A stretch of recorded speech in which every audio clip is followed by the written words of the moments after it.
Hello students, this is Sriram info all India government jobs అండి. మన ఛానల్లో పర్మనెంట్ గవర్నమెంట్ జాబ్స్ మాత్రమే పోస్ట్ చేయడం జరుగుతుందండి. కాంట్రాక్ట్ బేస్డ్ కానీ అవుట్ సోర్సింగ్ జాబ్స్ అయితే మన ఛానల్లో ఉండవు. ఓన్లీ పర్మనెంట్ గవర్నమెంట్ జాబ్స్ మాత్రమే పోస్ట్ చేస్తాము. మన ఛానల్ ఇంకా ఎవరైనా సబ్స్క్రైబ్ చేసుకోకపోతే సబ్స్క్రైబ్ చేసుకొని బెల్ ఐకాన్ ఆన్ చేసుకొని పెట్టుకోండి. నా ప్రతి అప్డేట్ అనేది మీకు నోటిఫికేషన్ ద్వారా వస్తుంది. అలాగే మీకు వాట్సాప్ ఉంటే వాట్సాప్ ఛానల్లో జాయిన్ అవ్వండి. టెలిగ్రామ్ ఉంటే టెలిగ్రామ్ ఛానల్లో జాయిన్ అవ్వండి. జాయిన్ అయినట్టయితే మీకు exam dates, result dates, previous question papers, job information అనేది మీకు ప్రొవైడ్ చేయడం జరుగుతుంది. ఛానల్లో జాయిన్ అవ్వడానికి డిస్క్రిప్షన్లో నేనైతే లింక్స్ అనేవి ప్రొవైడ్ చేశాను. ఆ లింక్ ద్వారా మీరైతే ఛానల్లో అయితే జాయిన్ అవ్వచ్చు. హలో స్టూడెంట్స్, ఇప్పుడు మనకు వచ్చేసి యూనివర్సిటీ ఆఫ్ ఢిల్లీ నుంచి మనకి చాలా మంచి పర్మనెంట్ సెంట్రల్ గవర్నమెంట్ జాబ్స్ అయితే రిలీజ్ అవ్వడం జరిగింది. బోత్ మెయిల్ అండ్ ఫీమేల్ ఎవరైనా అప్లై చేసుకోవచ్చు. ఎటువంటి ఎక్స్పీరియన్స్ కూడా ఏమీ అవసరం లేదండి. ఏ పోస్ట్కి కూడా ఎక్స్పీరియన్స్ అవసరం లేదు. ఫ్రెషర్ క్యాండిడేట్స్ అందరూ కూడా అప్లై చేసుకోవచ్చు. ఏ స్టేట్ నుండి అయినా సరే అప్లికేషన్స్ అనేవి పెట్టుకోవచ్చు అనమాట. ఇది వచ్చేసి యూనివర్సిటీ ఆఫ్ ఢిల్లీ, ఇది అఫీషియల్ వెబ్సైట్. ఇక్కడ కిందకి స్క్రోల్ చేసుకున్నట్టయితే అనౌన్స్మెంట్స్ అని చెప్పేసి ఉంటుందండి. దాని మీద క్లిక్ చేయండి. ఇక్కడ వ్యూ ఆల్ మీద క్లిక్ చేసినట్టయితే మీకు పేజ్ వచ్చేసి ఇలా ఓపెన్ అవుతుంది. ఇక్కడ మీరు చూసుకోవచ్చు కరెంట్ జాబ్ ఓపెనింగ్లో మీకు advertisement for inviting online application for various non teaching positions అని చెప్పేసి ఉంటుందన్నమాట. దాని మీద క్లిక్ చేయండి. క్లిక్ చేసినట్టయితే మీకు ఇలా వస్తుంది పేజ్ అనేది. ఇందులో మీకు ఇక్కడ నాన్ టీచింగ్ పోస్టుల కోసం వీలైతే రిక్రూట్ చేయడం జరుగుతుంది. ఇందులో మీకు ఇక్కడ అడ్వర్టైజ్మెంట్ చూడొచ్చు, వేకెన్సీస్ డీటెయిల్స్ చూడొచ్చు, అలాగే మనకి general instruction to the candidates and qualification, ప్రతి పోస్ట్కి క్వాలిఫికేషన్ అయితే చాలా క్లియర్గా ఇచ్చారు. అండ్ స్కీమ్ ఆఫ్ ఎగ్జామినేషన్, మీకు ఎగ్జామినేషన్ ఎలా ఉంటుంది ఏంటో కూడా మనకి ఏంటంటే సిలబస్ అనేది చాలా క్లియర్గా ఇచ్చారన్నమాట. ఇవన్నీ కూడా మీరు పీడిఎఫ్స్ అనేవి డౌన్లోడ్ చేసుకొని చూడొచ్చు. ఈ లింక్ అనేది మీకు డైరెక్ట్గా కింద డిస్క్రిప్షన్లో ఇస్తాం. దాని మీద క్లిక్ చేస్తే మీకు డైరెక్ట్గా ఇక్కడ రీడైరెక్ట్ అయిపోతుందన్నమాట. ఇక్కడ మనకి వేకెన్సీస్ డీటెయిల్స్, నోటిఫికేషన్ ఇదంతా కూడా మనకి క్లియర్గా ఇచ్చారు. ప్రతి ఒక్కటి కూడా నేను ఇంపార్టెంట్ అన్నీ కూడా నేను ఎక్స్ప్లెయిన్ చేస్తాను. మీరు వీడియో ఎక్కడ స్కిప్ చేయకుండా లాస్ట్ వరకు చూడండి. ఏ మాత్రం చిన్న డౌట్స్ ఉన్నా కింద కామెంట్ బాక్స్లో కామెంట్ చేయండి. మీకు ఖచ్చితంగా నేనైతే రిప్లై ఇస్తాను. లేదు అనుకుంటే కాల్ మీ ఫర్ యాప్ నుంచి కాల్ చేసినా సరే మీ డౌట్స్ అన్నీ కూడా నేనైతే క్లారిఫై అయితే చేస్తాను. ఇప్పుడు మన నోటిఫికేషన్ ఇంపార్టెంట్ పాయింట్స్ అనేవి డిస్కస్ చేసుకుందాం. ఇది వచ్చేసి మనకి అఫీషియల్ నోటిఫికేషన్ అండి. యూనివర్సిటీ ఆఫ్ ఢిల్లీ నుంచి రిలీజ్ అయింది. నా నుండి చిన్న రిక్వెస్ట్ ఏంటంటే, మీకు ఈ వీడియో నచ్చినట్టయితే లైక్ చేసి మీ ఫ్రెండ్స్ కూడా షేర్ చేయండి. ఇన్ఫర్మేషన్ అనేది వాళ్ళకి కూడా యూజ్ అవుతుంది. అలాగే మీరు లైక్ చేయడం వల్ల మరిన్ని నోటిఫికేషన్లు అనేవి నాకు చేయడానికి కొద్దిగా ఎంకరేజ్మెంట్గా ఉంటుంది. ఇది అడ్వర్టైజ్మెంట్ నెంబర్ 12th ఫిబ్రవరి 2025 అయితే రిలీజ్ అయింది. ఇక్కడ చూడొచ్చు పర్మనెంట్ నాన్ టీచింగ్ పోస్టులు అండి. చెప్పాను కదా మీకు, ఇవి కాంట్రాక్ట్ బేస్డ్ కానీ అవుట్ సోర్సింగ్ జాబ్స్ ఏమి కావు. అన్నీ కూడా పర్మనెంట్ నాన్ టీచింగ్ పోస్టులు మాట. ఇక్కడ మనకి వేకెన్సీ డీటెయిల్స్ చూడొచ్చు. సెక్షన్ ఆఫీసర్ అని, నెక్స్ట్ సీనియర్ టెక్నికల్ అసిస్టెంట్ అని, జూనియర్ అసిస్టెంట్ అని, లైబ్రరీ అటెండెంట్ అని, ల్యాబొరేటరీ అటెండెంట్ అని, అలాగే నెక్స్ట్ కంప్యూటర్ ల్యాబొరేటరీ అటెండెంట్ కోసం వీళ్ళైతే రిక్రూట్ చేస్తున్నారు. ఎన్ని పోస్టులు ఉన్నాయి, ఇలాగా మనకి కేటగిరీ వైజ్గా డివైడ్ చేసి ఇచ్చారో కూడా మనకి ఇక్కడ చాలా క్లియర్గా ఇచ్చారు. ఇవన్నీ కూడా ఒకసారి చెక్ చేయండి. అండ్ నెక్స్ట్ మనకి డీటెయిల్డ్గా మీకు పోస్ట్కి తగ్గట్టుగా ఎడ్యుకేషన్ క్వాలిఫికేషన్ కూడా ఎక్స్ప్లెయిన్ చేస్తాను. అన్నీ కూడా ఆన్లైన్ అప్లికేషన్, ఎటువంటి ఆఫ్లైన్లో కూడా మీరు ఏం పంపించాల్సిన లేదు. బట్ ఓన్లీ ఫర్ పీడబ్ల్యూబీడీ క్యాండిడేట్స్‌కి ఒక ఆప్షన్ ఇచ్చారన్నమాట. అంటే మీరు ఆఫ్‌లైన్‌లో కూడా పంపించుకోవచ్చు, లేదా ఆన్‌లైన్‌లో కూడా పంపించుకోవచ్చు అని. పీడబ్ల్యూబీడీ క్యాండిడేట్స్‌కి మాత్రమే ఆ ఛాన్స్ అండి. రిమైనింగ్ క్యాండిడేట్స్‌కి ఇలాంటిది ఆప్షన్ అనేది లేదు మాట. పీడబ్ల్యూబీడీ క్యాండిడేట్స్ ఆన్‌లైన్‌లో అప్లై చేసుకున్నట్టయితే ఆఫ్‌లైన్‌లో పంపించాల్సిన అవసరం లేదు. లేదు ఆఫ్‌లైన్‌లో పంపిస్తాను, ఆన్‌లైన్‌లో పంపించలేను అంటే అలానే చేసుకోవచ్చు మాట. ఓకేనా? రెండిట్లో ఏదో ఒకటి మీరు చూస్ చేసుకోవచ్చు. And last date of online application వచ్చేసి మనకి 12th మార్చ్ 2025 అయితే ఎండ్ అవుతుంది. ఈ డేట్స్‌లోపు మీరు ఆన్‌లైన్‌లో అప్లై చేసుకోవాల్సి ఉంటుంది. ఇది మీకు అప్లై చేసుకోవడానికి లింక్ మాట. ఓకేనా? ఈ లింక్ ఓపెన్ చేసి మీరు అప్లై చేసుకోవచ్చు.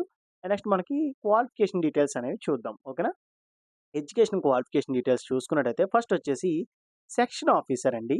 డైరెక్ట్ రిక్రూట్మెంట్ బేసిస్ కింద రిక్రూట్ చేస్తున్నారు. అంటే అన్నీ కూడా పర్మనెంట్ బేస్డ్ జాబ్సే. ఓకేనా? ఇంకా నెక్స్ట్ పోస్ట్ నుంచి నేను ఇది చెప్పను. అండ్ ఏజ్ లిమిట్ చూసుకున్నట్టయితే 35 ఇయర్స్, అంటే 18 ఇయర్స్ నుంచి మినిమం ఏజ్ లిమిట్ వచ్చేసి 18 ఇయర్స్, మాక్సిమం వచ్చేసి 35 ఇయర్స్ అండి. Age relaxation as per government rule ప్రకారంగా అందరికీ కూడా వర్తిస్తుంది. ఓబీసీ వాళ్ళకి 3 ఇయర్స్ ఉంటుంది. ఎస్ఎస్టీ క్యాండిడేట్స్‌కి వచ్చేసి 5 ఇయర్స్ ఉంటుంది. పీడబ్ల్యూడీ క్యాండిడేట్స్‌కి 10 ఇయర్స్ ఏజ్ రిలాక్సేషన్ అయితే ఉంటుందన్నమాట. ఈ సెక్షన్ ఆఫీసర్‌కి ఎడ్యుకేషన్ క్వాలిఫికేషన్ వచ్చేసి గ్రాడ్యుయేట్ ఫ్రమ్ రికగ్నైజ్డ్ యూనివర్సిటీ అని చెప్పి ఇచ్చారు. అంటే BE, BTech, BSc, BCom, CA, B Pharmacy, any degree అండి. మీ దగ్గర డిగ్రీ సర్టిఫికేట్ ఉంటే చాలు, మీరు దీనికి అప్లై చేసుకోవచ్చు. ఓకేనా? డిగ్రీ ఉంటే సరిపోతుందన్నమాట. ఎక్స్ట్రాగా మీకు ఏ సర్టిఫికేట్ కూడా ఏమీ అవసరం లేదు. ఈ డిజేబుల్‌లో ఇచ్చింది ఏమి మ్యాండేటరీ అయితే ఏం కాదు. ఓకేనా? నెక్స్ట్ వచ్చేసి మనకి ఇక్కడ నెక్స్ట్ వచ్చి సీనియర్ టెక్నికల్ అసిస్టెంట్ అండి. ఓకేనా? Senior technical assistant computer. దీనికి ఏజ్ లిమిట్ వచ్చేసి 18 ఇయర్స్ నుంచి 30 ఇయర్స్ ఉన్న వరకు ఎవరైనా సరే దీనికి అప్లై చేసుకోవచ్చు. Age relaxation as per government rule ప్రకారంగానే వర్తిస్తుంది. దీనికి ఎడ్యుకేషన్ క్వాలిఫికేషన్ వచ్చేసి బీఈ, బీటెక్‌లో ఎవరైతే కంప్యూటర్ సైన్స్ చేసిన వాళ్ళు ఉంటారో, నెక్స్ట్ వచ్చేసి ఐటీ ఇన్ఫర్మేషన్ టెక్నాలజీ చేసిన వాళ్ళు ఉంటారో, ప్లెయిన్ ఎలక్ట్రానిక్స్ గానీ, ఎలక్ట్రికల్ గానీ. అంటే ఈసీ వాళ్ళు అప్లై చేసుకోవచ్చు. త్రిబుల్ ఈ వాళ్ళు కూడా అప్లై చేసుకోవచ్చు. ఓకేనా? టోటల్‌గా మనకిక్కడ 4 బ్రాంచెస్ అయితే ఇవ్వడం జరిగింది. సీనియర్ టెక్నికల్ అసిస్టెంట్ కంప్యూటర్‌కి ఎవరెవరు అప్లై చేసుకోవచ్చంటే, కంప్యూటర్ సైన్స్ వాళ్ళు అప్లై చేసుకోవచ్చు. ఐటీ వాళ్ళు అప్లై చేసుకోవచ్చు. ఇన్ఫర్మేషన్ టెక్నాలజీ చేసిన వాళ్ళు. అలాగే ఈసీ వాళ్ళు ఎలక్ట్రానిక్స్ అండ్ కమ్యూనికేషన్ ఇంజినీరింగ్ చేసిన వాళ్ళు అప్లై చేసుకోవచ్చు. త్రిబుల్ ఈ ఓకేనా? త్రిబుల్ ఈ స్టూడెంట్స్ కూడా దీనికి అప్లై చేసుకోవచ్చు. అండ్ నెక్స్ట్ వచ్చేసి మనకి జూనియర్ అసిస్టెంట్ పోస్ట్‌కి చూసుకున్నట్టయితే ఏజ్ లిమిట్ ఇక్కడ మనకి 18 ఇయర్స్ నుంచి 27 ఇయర్స్ ఉన్న వరకు కూడా ఎవరైనా సరే దీనికి అప్లై చేసుకోవచ్చు. మీకు ఒకవేళ ఏదైనా ఎడ్యుకేషన్ క్వాలిఫికేషన్‌లో డౌట్ ఉంటే జూనియర్ అసిస్టెంట్‌కి నా క్వాలిఫికేషన్ ఇది. నేను అప్లై చేయొచ్చా లేదా? ఇట్లా అడిగినట్టయితే నేను మీకు క్లారిటీ అయితే ఇస్తాను. దీనికి ఎడ్యుకేషన్ క్వాలిఫికేషన్ వచ్చేసి 10+2 ఆర్ ఇట్స్ ఈక్వాలెంట్ అని ఇచ్చారు. అంటే ఇక్కడ ఎవరెవరు అప్లై చేసుకోవచ్చంటే ఇంటర్ వాళ్ళు ఏ బ్రాంచ్ వాళ్ళైనా అప్లై చేసుకోవచ్చు. అలాగే డిప్లొమా స్టూడెంట్స్ కూడా దీనికి అప్లై చేసుకోవచ్చండి. ఈ జూనియర్ అసిస్టెంట్ పోస్ట్‌కి ఐ ఇంటర్ వాళ్ళు అప్లై చేసుకోవచ్చు. అలాగే డిప్లొమా క్యాండిడేట్స్ కూడా దీనికి అప్లై చేసుకోవచ్చు. అండ్ దీనికి టైపింగ్ స్పీడ్ మీకు వచ్చుండాలన్నమాట. 35 వర్డ్స్ పర్ మినిట్ ఇంగ్లీష్ అయినా టైప్ చేయాలి. లేదా 30 వర్డ్స్ పర్ మినిట్ హిందీ అయినా టైప్ చేయాలి. రెండిట్లో ఏదో ఒకటి టైప్ చేస్తే సరిపోతుంది. నెక్స్ట్ పోస్ట్ వచ్చేసి లైబ్రరీ అటెండెంట్ అండి. దీనికి ఏజ్ లిమిట్ వచ్చేసి 18 ఇయర్స్ నుంచి 30 ఇయర్స్ ఉన్న వరకు ఎవరైనా సరే దీనికి అప్లై చేసుకోవచ్చు. దీనికి ఎడ్యుకేషన్ క్వాలిఫికేషన్ వచ్చేసి 10th class plus certificate in library science or library and information science మీద మీకు ఒక సర్టిఫికేట్ అనే కోర్స్ అనేది చేసి ఉండాలన్నమాట. ఓకేనా? 10th తర్వాత ఈ కోర్స్ చేసిన వాళ్ళు మాత్రమే ఈ పోస్ట్‌కి ఎలిజిబుల్ అండి. ఇక్కడ మీరు చూసుకోవచ్చు లాబొరేటరీ అటెండెంట్ 18 ఇయర్స్ నుంచి 30 ఇయర్స్ ఉన్న వరకు ఎవరైనా సరే దీనికి అప్లై చేసుకోవచ్చు. దీనికి ఎడ్యుకేషన్ క్వాలిఫికేషన్ వచ్చేసి లాబొరేటరీ అటెండెంట్‌కి 10th పాస్ అయితే సరిపోతుంది. మరి ఇంకేమీ కూడా అవసరం లేదు. ఎక్స్‌ట్రాగా మీకు ఏ సర్టిఫికేట్ కూడా ఏమీ అవసరం లేదు. 10th క్లాస్ మార్క్ లిస్ట్ ఒకటి ఉంటే సరిపోతుందన్నమాట. నెక్స్ట్ వచ్చేసి మనకి కంప్యూటర్ లాబొరేటరీ అటెండెంట్ అండి. దీనికి ఏజ్ లిమిట్ వచ్చేసి 18 ఇయర్స్ నుంచి 30 ఇయర్స్ ఉన్న వరకు ఎవరైనా సరే దీనికి అప్లై చేసుకోవచ్చు. Age relaxation as per government rule ప్రకారంగా ఓబీసీ వాళ్ళకొచ్చేసి మనకి 3 ఇయర్స్ ఉంటుంది.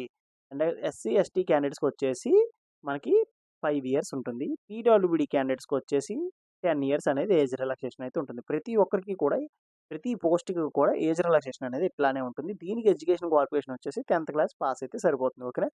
ఈ లాబొరేటరీ అటెండెంట్‌కి, కంప్యూటర్ లాబొరేటరీ అటెండెంట్‌కి రెండిట్లకి కూడా education qualification సేమేనండి.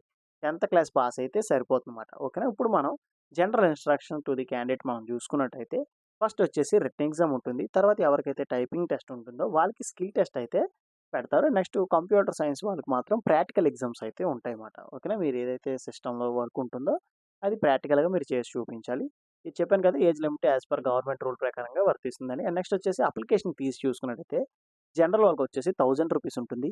OBC, EWS and women category వాళ్ళకొచ్చేసి రూ. 800 అనేది application fees. And SC, ST, PWD క్యాండిడేట్స్‌కొచ్చేసి రూ. 600 అనేది అప్లికేషన్ ఫీజ్ అండి. అప్లికేషన్ ఫీజ్ కూడా ఆన్‌లైన్‌లోనే పే చేయాలి. ఓకేనా? Credit card, debit card, UPI payments ద్వారా మీరైతే ఈ అప్లికేషన్ ఫీజ్ అయితే పే చేయొచ్చు.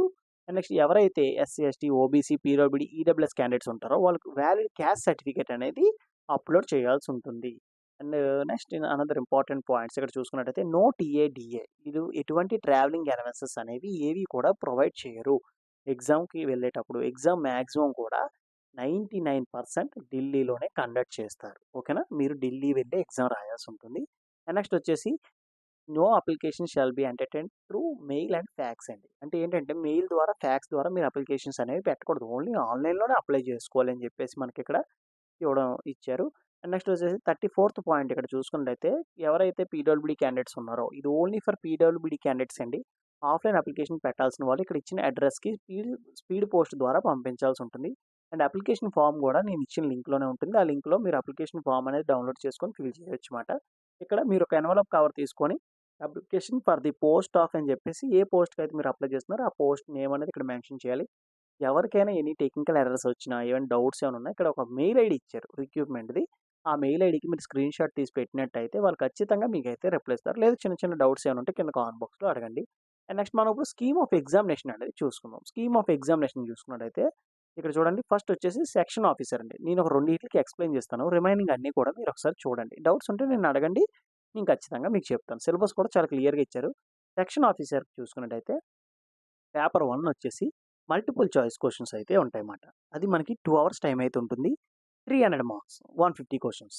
ఓకేనా? అలాగే పేపర్ 2 వచ్చేసి డిస్క్రిప్టివ్ టైప్ ఉంటుంది. 3 అవర్స్ ఉంటుంది. 200 మార్క్స్ కండక్ట్ చేస్తున్నారు. టోటల్‌గా వచ్చేసి ఇది 500 మార్క్స్‌కి అయితే కండక్ట్ చేస్తున్నారు. పేపర్ 1లో మనకి general awareness, reasoning, mental ability, and English ఉంటుందన్నమాట. ఎన్ని క్వెషన్స్ వస్తాయి, ఎన్ని మార్క్స్ కండక్ట్ చేస్తున్నారో కూడా మనకి ఇక్కడ క్లియర్‌గా ఇచ్చారన్నమాట. అండ్ పేపర్ 2 చూసుకున్నట్టయితే డిస్క్రిప్టివ్ టైపు 200 క్వెషన్స్ ఉంటాయి. సిలబస్ మనం చూసుకున్నట్టయితే జనరల్ అవేర్‌నెస్ నుంచి ఏ టాపిక్స్ వస్తాయి. నెక్స్ట్ వచ్చేసి రీజనింగ్ అండ్ ఎబిలిటీ నుంచి ఏ టాపిక్స్ వస్తాయి. మ్యాథమెటికల్ నుంచి ఏ టాపిక్స్ వస్తాయి. ఇవన్నీ కూడా మీరు ప్రిపేర్ అవ్వాల్సి ఉంటుంది. ఎందుకంటే ఇక్కడ ఫర్ ఎగ్జాంపుల్ చూసుకోండి మనకి మ్యాథమెటికల్ ఎబిలిటీ చూసుకున్నట్టయితే ఎల్‌సీఎం అని, హెచ్‌సీఎఫ్ అని, ratio proportional, percentage, average, profit and loss, dis discount, next వచ్చేసి సింపుల్ ఇంట్రెస్ట్, కాంపౌండ్ ఇంట్రెస్ట్ ఇవన్నీ కూడా టాపిక్స్ మాట. ఈ టాపిక్స్ వైస్‌గా మీరు సిలబస్ అనేది కంప్లీట్ చేయాల్సి ఉంటుంది.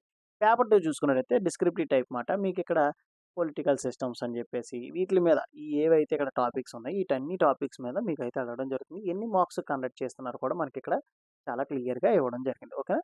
ఇక్కడ నాలెడ్జ్ ఆఫ్ కంప్యూటర్ చూసుకున్నట్టయితే 25 మార్క్స్ మీద మీకు డిస్క్రిప్టివ్ టైప్ అయితే ఉంటుందన్నమాట. వర్డ్ ప్రాసెసింగ్, డేటా అనాలిసిస్ వీటిల మీద ఉంటాయన్నమాట. ఓకేనా. ఇవి మీరు చూసుకోవాల్సింది. అండ్ 1/4 నెగెటివ్ మార్కింగ్ ఉంటుంది. ప్రతి పోస్ట్‌కి కూడా ఈచ్ రాంగ్ ఆన్సర్‌కి 1/4 నెగెటివ్ మార్కింగ్ అనేది కంపల్సరీగా ఉంటుంది. చాలా జాగ్రత్తగా మీరు ఆన్సర్ చేయాల్సి ఉంటుందన్నమాట. అలాగే సీనియర్ టెక్నికల్ అసిస్టెంట్‌కి కూడా సేమ్ సిలబస్ అయితే ఇవ్వడం జరిగింది. సేమ్‌గా మీరు ఇక్కడ ఇవన్నీ కూడా మీరు చెక్ చేసుకోవాలండి. స్కిల్ టెస్ట్ ఎలా ఉంటుంది ఇవన్నీ కూడా. నెక్స్ట్ జూనియర్ అసిస్టెంట్‌కి కూడా పేపర్ 1 వచ్చేసి మల్టిపుల్ చాయిస్ క్వెషన్స్ ఉంటాయి. పేపర్ 2 వచ్చేసి ఎస్ఐ అండ్ కాంప్రిహెన్సివ్ టెస్ట్ అయితే ఉంటుందన్నమాట. ఎన్ని డ్యూరేషన్ అవర్, నెక్స్ట్ వచ్చేసి మనకి మార్క్స్ ఎంత కండక్ట్ చేస్తున్నారని కూడా ఇచ్చారు. ఇక్కడ టెస్ట్ కాంపోనెంట్స్ చూసుకోవచ్చు. Paper 1 multiple choice questions, general awareness and reasoning ability, mathematical ability and English వీట్లి మీద అడుగుతారన్నమాట. మనం ఇంకొకటి ఎక్స్‌ప్లెయిన్ చేసుకుందాం. 10థ్ క్లాస్ క్వాలిఫికేషన్ మీద మనం ఆల్రెడీ చెప్పుకున్నాం కాబట్టి అదొక్కటి మనం ఎక్స్‌ప్లెయిన్ చేసుకుందాం.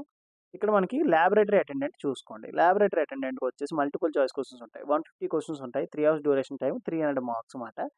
వీళ్ళకొచ్చేసి ఇక్కడ జనరల్ సైన్స్ నుంచి 60 క్వెషన్స్ 120 మార్క్స్, జనరల్ అవేర్‌నెస్ నుంచి 20 questions 40 marks, reasoning and ability నుంచి 20 క్వెషన్స్ 40 మార్క్స్, మ్యాథమెటికల్ ఎబిలిటీ నుంచి 30 క్వెషన్స్ 60 మార్క్స్, అలాగే ఇంగ్లీష్ నుంచి మీకు 20 క్వెషన్స్ 40 మార్క్స్. టోటల్‌గా 150 క్వెషన్స్ 300 మార్క్స్‌కి అయితే కండక్ట్ చేయడం జరుగుతుందన్నమాట. ఇక్కడ మనకి డీటెయిల్‌గా సిలబస్ ఇచ్చారన్నమాట. జనరల్ సైన్స్ నుంచి ఏ టాపిక్స్ వస్తాయి, జనరల్ అవేర్‌నెస్ నుంచి ఏ టాపిక్స్ వస్తాయి, రీజనింగ్ ఎబిలిటీ నుంచి ఏ టాపిక్స్ వస్తాయి, ఇవన్నీ కూడా మనకి టాపిక్స్ మాట. ఈ విధంగా మీ ప్రిపరేషన్ అనేది స్టార్ట్ చేయాల్సి ఉంటుందన్నమాట. ఇక్కడ చూడండి మినిమమ్ ఓవరాల్ క్వాలిఫైయింగ్ మార్క్స్ చూసుకున్నట్టయితే 45% మార్క్స్ అయితే స్కోర్ చేయాలి. ఓబీసీ వాళ్ళకొచ్చేసి 35%, ఓబీసీ వాళ్ళకొచ్చేసి 40% అండి. అండ్ రిజర్వ్డ్ కేటగిరీ ఎవరైతే ఎస్సీ, ఎస్టీ, పీడబ్ల్యూడీ క్యాండిడేట్స్ ఉంటారో వాళ్ళు 35% మార్క్స్ స్కోర్ చేస్తే వాళ్ళైతే క్వాలిఫై అయిపోయినట్టే. అండ్ ఈచ్ రాంగ్ ఆన్సర్‌కి 1/4 నెగెటివ్ మార్కింగ్ అనేది ఉంటుంది. ప్రతి పోస్ట్‌కి కూడా నెగెటివ్ మార్కింగ్ అనేది ఉంటుంది. ఓకేనా. ఈ విధంగా మీరు సిలబస్ అనేవి చెక్ చేసుకోవాలన్నమాట. ఇందులో మీకు ఏమైనా డౌట్స్ ఏమైనా ఉంటే నన్ను కింద కామెంట్ బాక్స్‌లో కామెంట్ చేయండి. మీకు ఖచ్చితంగా నేనైతే రిప్లై ఇస్తాను. అలాగే మీకు ఈ వీడియో నచ్చినట్లయితే లైక్ చేసి మీ ఫ్రెండ్స్‌కి కూడా షేర్ చేయండి. ఇన్ఫర్మేషన్ అనేది వాళ్ళకి కూడా యూజ్ అవుతుంది. థాంక్ యూ సో మచ్ అండి for watching video. Keep supporting me.